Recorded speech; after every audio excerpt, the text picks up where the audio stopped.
मतभेदांमुळे आमच्यात फूट पडत नाही.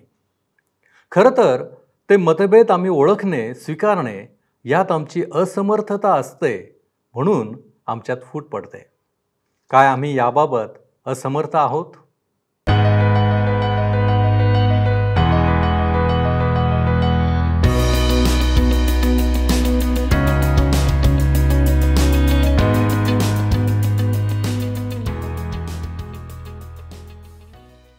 प्रिय बंधू आणि भगिनींनो, आपला तारणारा प्रभू येशू ख्रिस्त याच्या नावात आपल्या सर्वांचे उपासना कार्यक्रमात हार्दिक स्वागत. प्रियांनो, प्रेषितांची कृत्ये या पुस्तकाचे अध्ययन आपण करीत आहोत. या पुस्तकामध्ये प्रेषितांसमोर आलेल्या समस्या, अडचणी, छळ इत्यादींचा उल्लेख आहे. अनेक वेळा मतभेद आणि वादविवाद केवळ बाह्य बाजूचेच असतात असे नव्हे, तर ते अंतर्गतही असू शकतात. याचे उदाहरण आपणास येथे पाहावयास मिळते. परंतु असे असूनही प्रेषितांनी सुवार्ता कार्य कसे पुढे नेले या गोष्टी नक्कीच आम्हाला प्रेरणा देणाऱ्या ठरतील.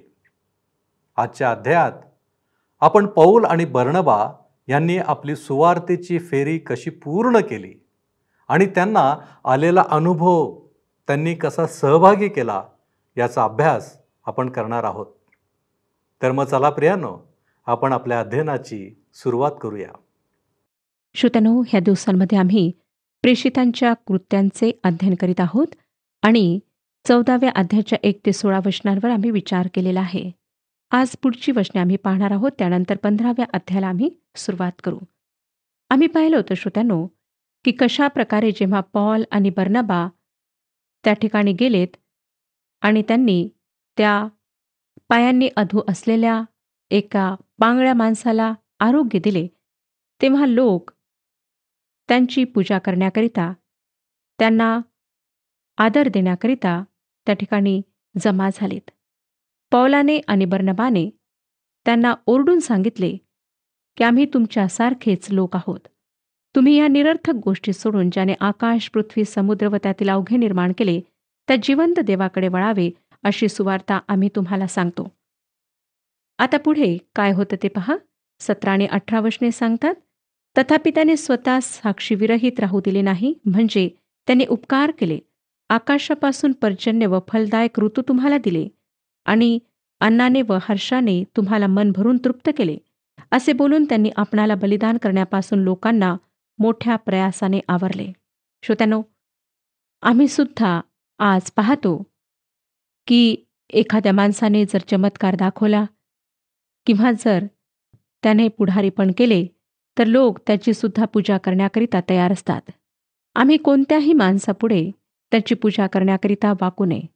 खेदाने सांगावं लागतं की ख्रिस्ती समाजात सुद्धा असे काही लोक आहेत ज्यांना असं वाटतं की दुसऱ्या लोकांनी त्यांच्यापुढे झुकावे, त्यांचे चरण स्पर्श करावे. अर्थातच त्यांची इच्छा असते की लोकांनी त्यांच्या समोर करावे, त्यांची हाजी करावी. ही एक फार भयंकर आणि दुःखाची गोष्ट आहे.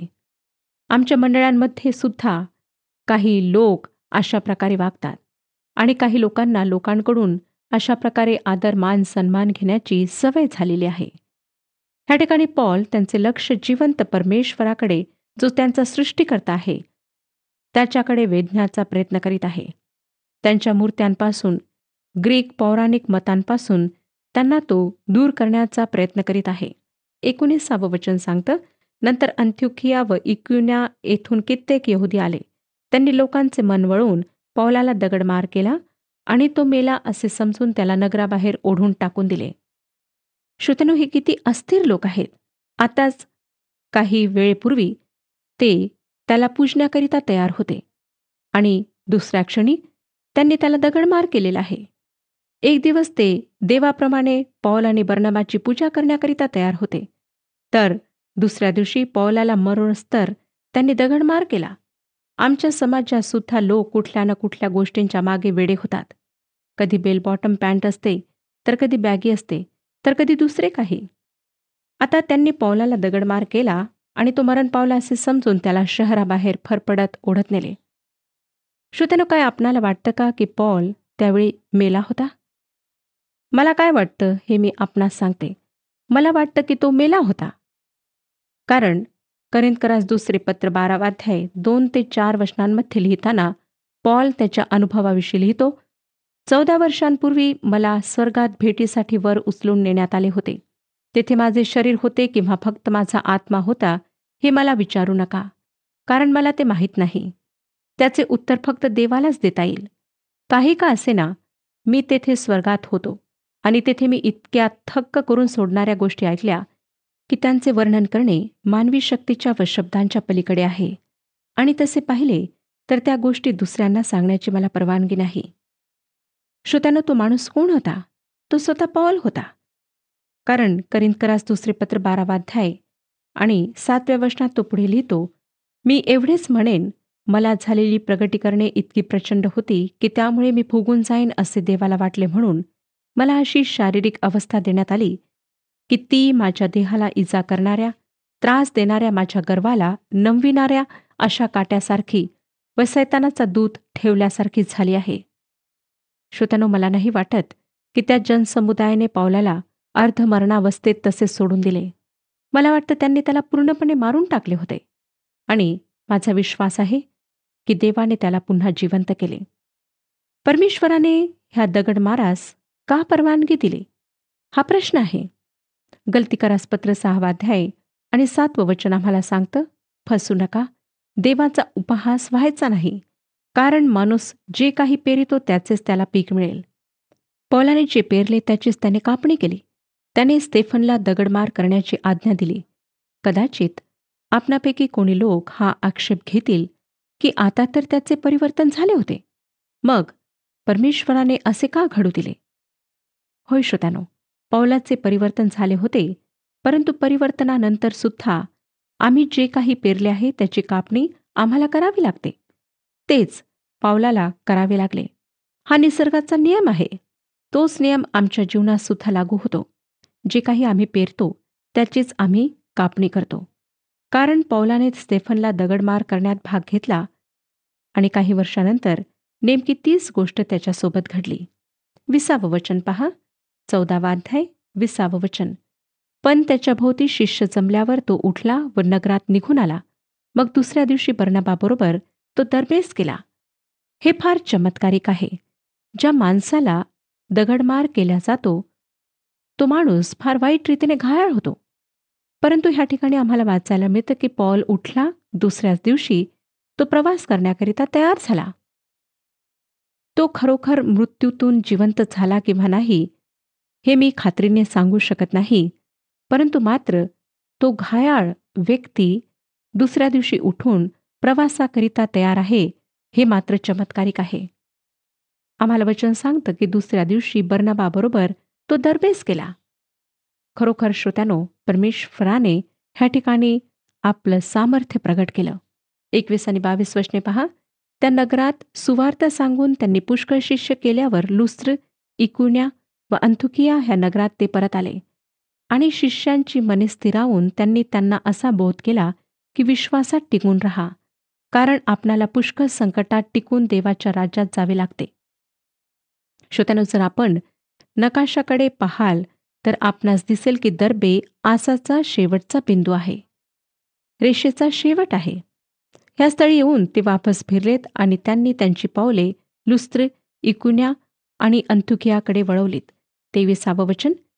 त्यांनी त्यांच्यासाठी प्रत्येक मंडळीत वडील निवडले आणि उपास व प्रार्थना करून ज्या प्रभूवर त्यांनी विश्वास ठेवला होता त्याच्याकडे त्यांना सोपविले. ते पिसिदिया आणि पंफुल्यामधून वापस फिरलेत आणि पिरगामध्ये पुन्हा शुभवर्तमानाची घोषणा त्यांनी केली. नंतर ते अत्तालियाला गेलेत आणि त्या बंदरगाहहून अंत्योखियाला वापस आलेत. पुढे 24 पासून 28 वचने पहा. मग ते पिस्तियामधून पंफुल्यात गेले आणि पिरगा येथे वचन सांगितल्यावर ते अत्तलियास उतरले. तेथून ते अंत्योखियास जाण्यास तारवात बसून निघाले. जे कार्य त्यांनी सिद्धीस नेले होते त्याकरिता त्यांना ह्याच ठिकाणाहून देवाच्या कृपेवर सोपवून पाठविण्यात आले होते. तेथे पोहोचल्यावर त्यांनी मंडळी जमून आपण देवाच्या सहवासात असताना देवाने काय काय केले आणि परराष्ट्रीयांकरिता विश्वासाचे दार कसे कसे उघडले हे सांगितले. मग ते शिष्यांबरोबर बराच काळ राहिले. श्रोत्यानो, पॉल आणि बर्नबा अंत्योखियाला कामाचा सर्व रिपोर्ट देण्याकरिता येतात, कारण ह्या मंडळीने त्यांना बाहेर शुभवर्तमान प्रसाराकरिता पाठवले होते. त्यांना हे आता खात्रीपूर्वक माहीत झाले होते की परमेश्वराने गैरयहूदी लोकांसाठी शुभवर्तमानाचे द्वार उघडले आहे. जेव्हा शुभवर्तमान प्रसाराचे कार्य सुरू झाले तेव्हा मंडळ्या 100% यहुदी होत्या. नंतर काही प्रमाणात अन्य जातीयांचा समावेश मंडळांमध्ये झाला आणि आता शुभवर्तमान अन्य जातीच्या लोकांपर्यंत पोहोचत आहे. एशिया मायनरमधल्या मंडळ्या 100% अन्य जातीच्या लोकांच्या होत्या. काही ठिकाणी यहुदी होते, परंतु ते गिनतीत नव्हते, फार कमी प्रमाणात होते. यहुद्यांनी शुभवर्तमान स्वीकारले नाही, परंतु अन्य जातीच्या लोकांनी मात्र ते फार मोठ्या प्रमाणात स्वीकारले. आता आपण 15व्या अध्यायाकडे वळत आहोत. ह्या ठिकाणी आम्हाला येरुशलेम येथील सभा ह्याविषयी वाचायला मिळते.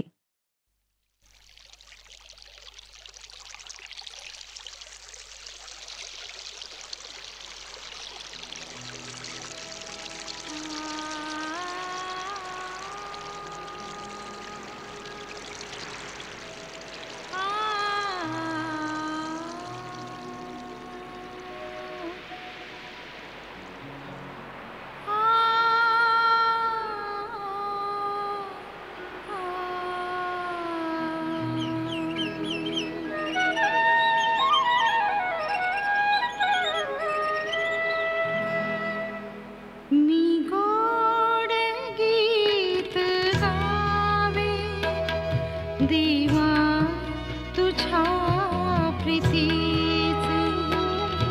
मी गोड गीत गावे देवा तुझ्या प्रीतीचे.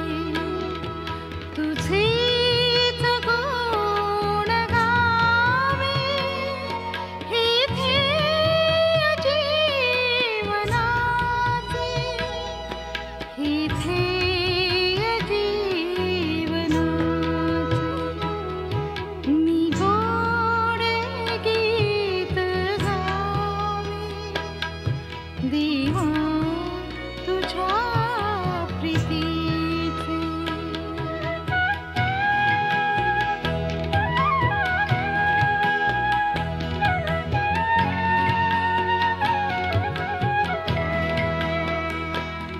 त्या प्रभात शांत वेळी क्षितिजावरी तिलाली. क्षितिजावरी तिलाली. बेरोनी आल्या वेली गाण्यातुला भूपाळी. गाण्यातुला भूपाळी. मी गोड गीत गावे देवा तुझ्या प्रीतीचे.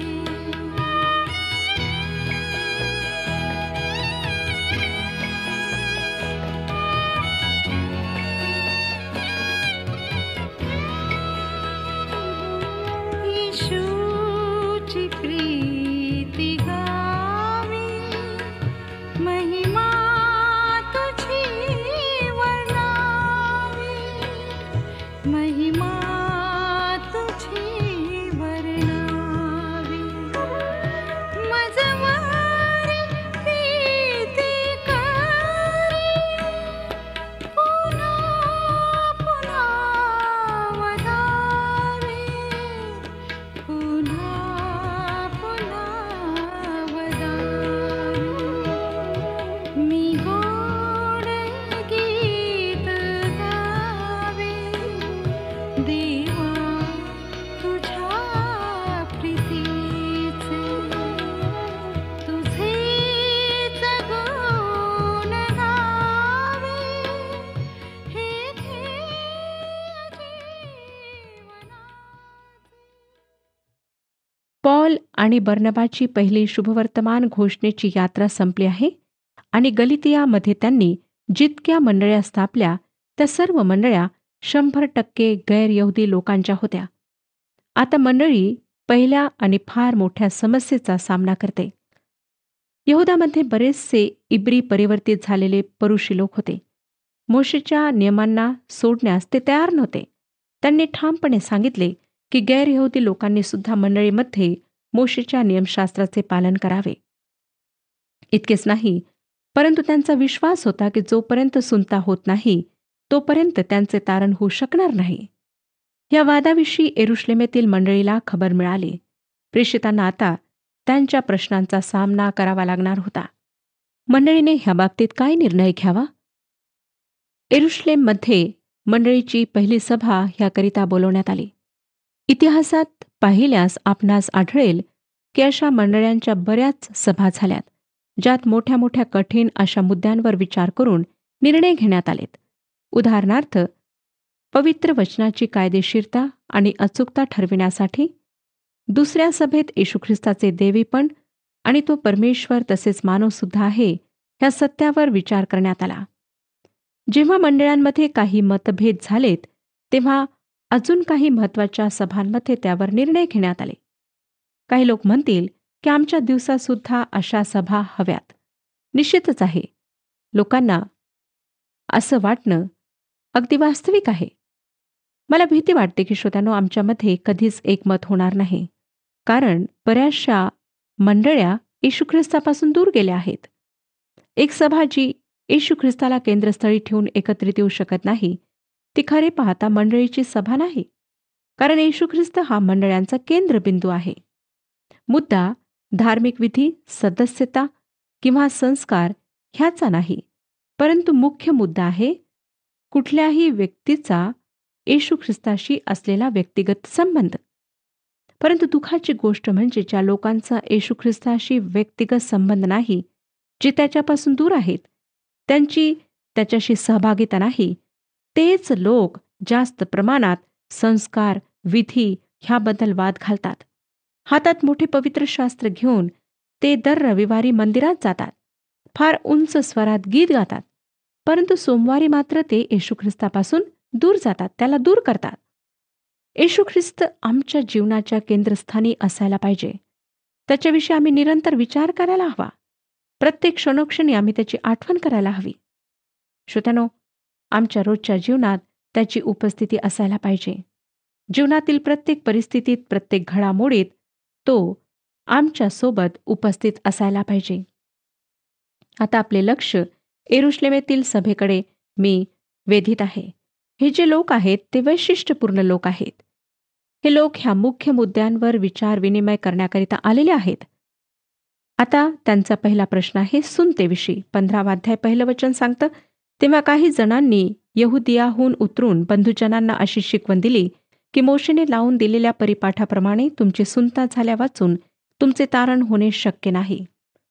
येथे ह्या मुद्द्यातील कठीण प्रश्न आहे तो हा आहे की एखाद्या व्यक्तीची सुनता व्हावी किंवा नाही.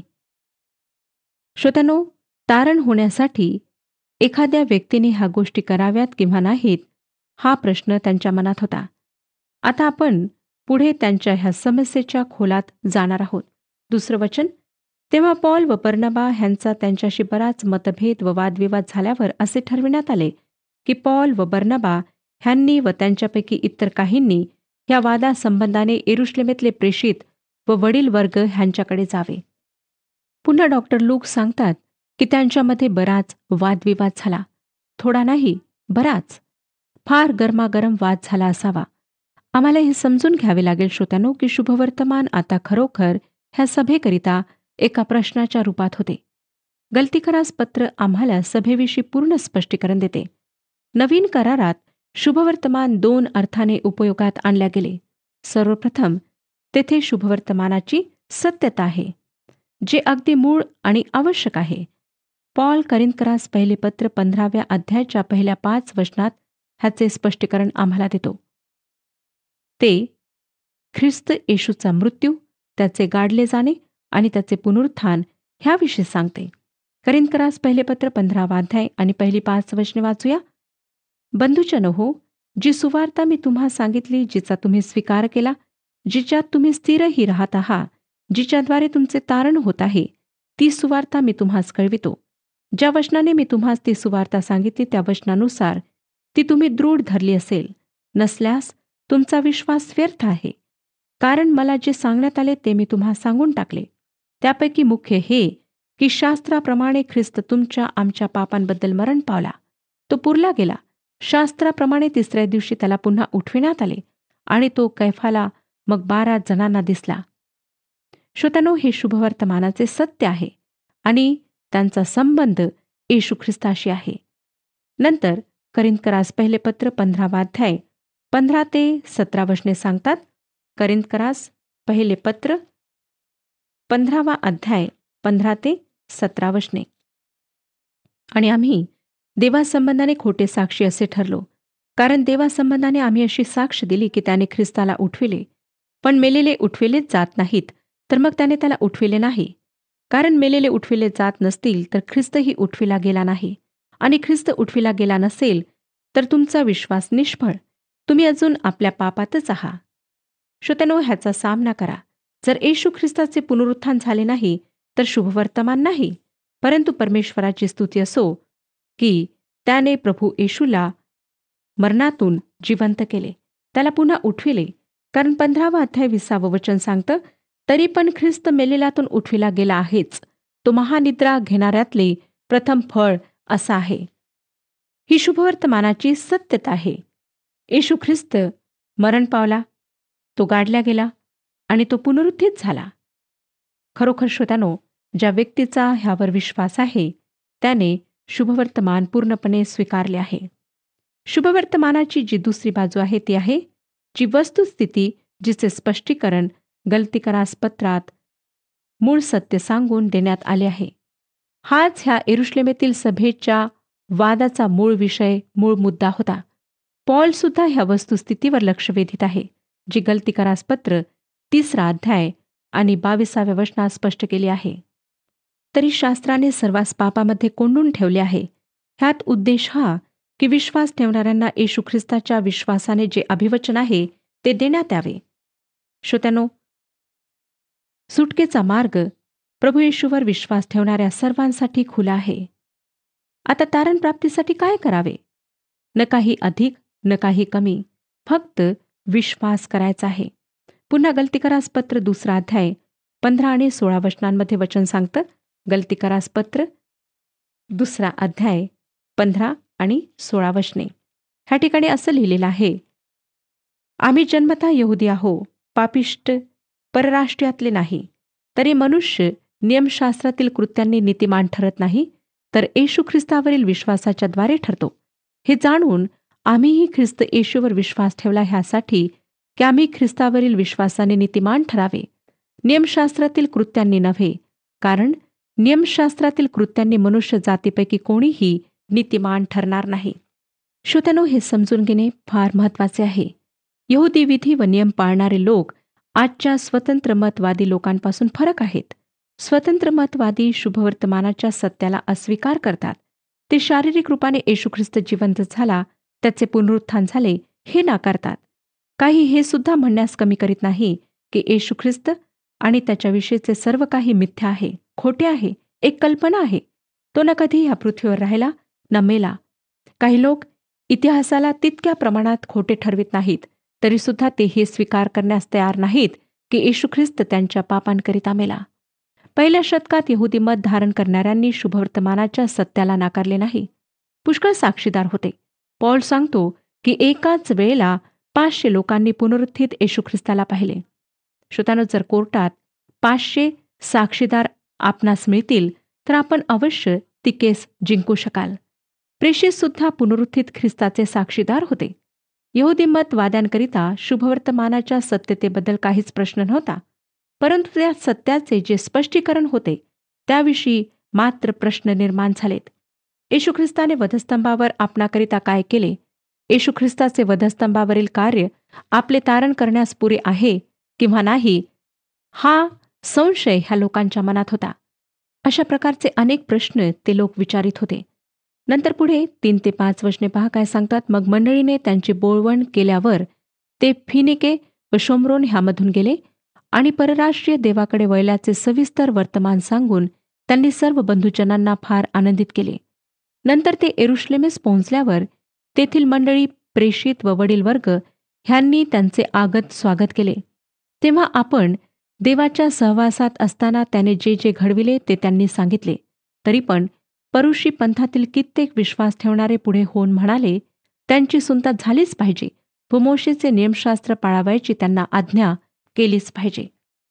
ज्याप्रमाणे पॉल आणि बर्नबाने अंत्युखिया येथील मंडळीला कार्याचा पूर्ण अहवाल सांगितला, त्याच प्रकारे त्यांनी येरुशलेमेतील मंडळीला सुद्धा सांगितला. त्यांनी सांगितले की आम्ही त्यांना शुभवर्तमान सांगितले. गलतिया देशातील लोकांनी येशू ख्रिस्तावर विश्वास ठेवला. श्रोत्यांनो, आपण शुभवर्तमानामध्ये काही जोडता तेव्हा आपणाजवळ शुभवर्तमान नाही, परंतु फक्त धर्म बाकी राहतो. आम्हाला प्रभू येशू ख्रिस्ताचे शुभवर्तमान, अर्थात तो आमच्या पापांसाठी मेला, गाडला गेला आणि पुन्हा जिवंत झाला, हे लोकांना सांगायचे आहे. परमेश्वर ह्या विषयात आमची मदत करो आणि आम्हा प्रत्येकाला आशीर्वादित करो. हा कार्यक्रम आपणास आवडला काय?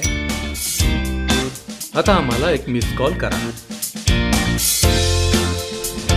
आणि आपण पुढील विजेता होऊ शकता.